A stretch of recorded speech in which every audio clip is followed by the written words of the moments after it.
ഈ സീസണിൽ നമുക്ക് ഏറ്റവും അധികം റിപ്പയർ ആൻഡ് മെയിൻ്റനൻസ് വർക്ക് വന്ന ഒരു വർക്കാണ് കാർ സെൻട്രൽ ലോക്ക് സിസ്റ്റം എന്നത്. സ്വാഭാവികമായും വാഹനത്തിലെ റിമോട്ടിനകത്തുള്ള ബാറ്ററി സെല്ലുകളെല്ലാം തന്നെ ലീക്കേജ് വന്നിട്ട് അല്ലെങ്കിൽ അതിൻ്റെ സെല്ലുകളെല്ലാം ഡാമേജ് ചെയ്തുകൊണ്ട് പലപ്പോഴും ഡ്യൂ പീരീഡിനകത്ത് പലരും റിമോട്ടിൻ്റെ ബാറ്ററികൾ ചേഞ്ച് ചെയ്യാറില്ല.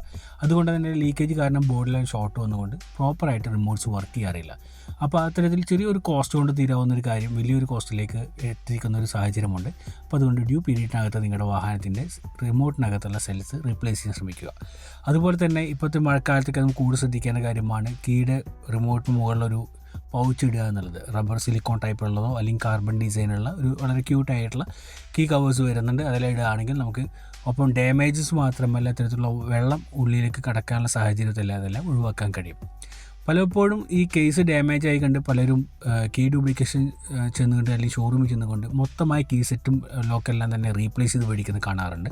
നമുക്ക് എല്ലാ വാഹനങ്ങളുടെ അകത്തെയും കീ സെൻട്രൽ ലോക്കിൻ്റെ യൂണിറ്റുകൾ അല്ലെങ്കിൽ ആ സ്വിച്ച് അടക്കം വരുന്ന കേസ് എല്ലാം തന്നെ മാത്രം റീപ്ലേസ് ചെയ്യാനുള്ള സാഹചര്യം ഇന്ന് മാർക്കറ്റിൽ അവൈലബിൾ ആണ്. അപ്പോൾ അത്തരത്തിലുള്ള റിക്വയർമെൻറ്റ്സ് ഉണ്ടെങ്കിൽ തീർച്ചയായിട്ടും അത്തരത്തിലുള്ള അവൈലബിലിറ്റി കണ്ടെത്തിക്കൊണ്ട് നിങ്ങൾക്ക് ചേഞ്ച് ചെയ്യാവുന്നതാണ്.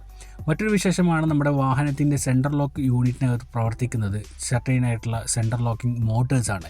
ഈ മോട്ടേഴ്സ് പലപ്പോഴും പ്രോപ്പറായി വർക്ക് ചെയ്യാത്തത് കൊണ്ടാണ്, പ്രത്യേകിച്ച് ഡ്രൈവിംഗ് സൈഡിലെ മോട്ടറാണ് മറ്റുള്ള 3 ഡോറുകളും കൺട്രോൾ ചെയ്യുന്നത്. അതുകൊണ്ട് അതിനുള്ള ഒരു മോട്ടേഴ്സിനുള്ള ടൈറ്റോ അല്ലെങ്കിൽ മറ്റുള്ള വർക്കിംഗ് പ്രോബ്ലംസ് കാരണം പ്രോപ്പറായിട്ട് സെൻട്രൽ ലോക്ക് വർക്ക് ചെയ്യാറില്ല.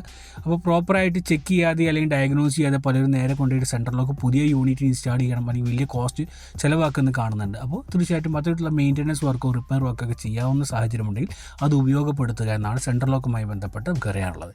മറ്റൊരു കാര്യമാണ് പവർ വിൻഡോസ് എന്നുള്ളത്. പവർ വിൻഡോൻ്റെ സ്വിച്ചസിനും അതോടൊപ്പം അതിൻ്റെ മോട്ടേഴ്സിനും വൈൻഡേഴ്സിനും എല്ലാം തന്നെ ഇപ്പോൾ ഈ മഴക്കാലമായതുകൊണ്ട് തന്നെ ടൈറ്റും മറ്റു കാര്യങ്ങളൊക്കെ വരാറുണ്ട്. പവർ വിൻഡോ സ്വിച്ചസ് എല്ലാം തന്നെ നമുക്ക് ഇതുപോലുള്ള റിപ്പയറിങ് ചെയ്യാൻ പറ്റുന്ന സാഹചര്യമെങ്കിൽ അത് ചെയ്യാം. അതിനകത്തുള്ള ക്ലാവുകളോ മറ്റൊക്കെ ഉണ്ടെങ്കിൽ റിമൂവ് ചെയ്ത് ഒരു മികച്ച ലൂബ്രിക്കേഷൻസ് ഒക്കെ ഉപയോഗിച്ചുകൊണ്ട് വിൻഡോ വൈപ്പേഴ്സ് എല്ലാം തന്നെ വൈൻഡേഴ്സ് എല്ലാം തന്നെ നമുക്ക് റീയൂസ് ചെയ്യാവുന്ന അല്ലെങ്കിൽ റീകണ്ടീഷൻ ചെയ്യാവുന്ന വാഹനങ്ങളാണെങ്കിൽ അത്തരത്തിൽ ഉപയോഗപ്പെടുത്തിക്കൊണ്ട് നിങ്ങൾക്കത് പെർഫെക്റ്റായിട്ട് യൂസ് ചെയ്യാൻ കഴിയും. അപ്പോൾ ഉടനെ തന്നെ ഒരു റീപ്ലേസിങ്ങിലായിട്ട് പോവാതെ കൃത്യമായി റിപ്പയർ ചെയ്യാൻ കഴിയുമോ എന്നൊരു ടെക്നീഷ്യൻ്റെ സഹായത്തോടുകൂടി ഉറപ്പ് വരുത്തിയതിന് ശേഷം ഇത്തരമുള്ള കാര്യങ്ങളെല്ലാം തന്നെ നമ്മൾ ശ്രദ്ധിക്കുക. അപ്പോൾ മെയിൻ്റനൻസ് എടുക്കുന്നതിന് മുന്നേ പ്രിവെൻഷൻ അത് എങ്ങനെയാണ് പ്രൊട്ടക്റ്റ് ചെയ്യേണ്ടതെല്ലാം തന്നെ മനസ്സിലാക്കി അതിൻ്റെയുള്ള പ്രിക്കോഷൻസ് എടുത്തു കഴിഞ്ഞാൽ വലിയൊരു കോസ്റ്റ് നമുക്ക് നഷ്ടപ്പെടാതെ നോക്കാൻ കഴിയും. സോ ഇത്തരം ടിപ്സായിട്ട് നമ്മുടെ ചാനൽ ഫോളോ ചെയ്യുക.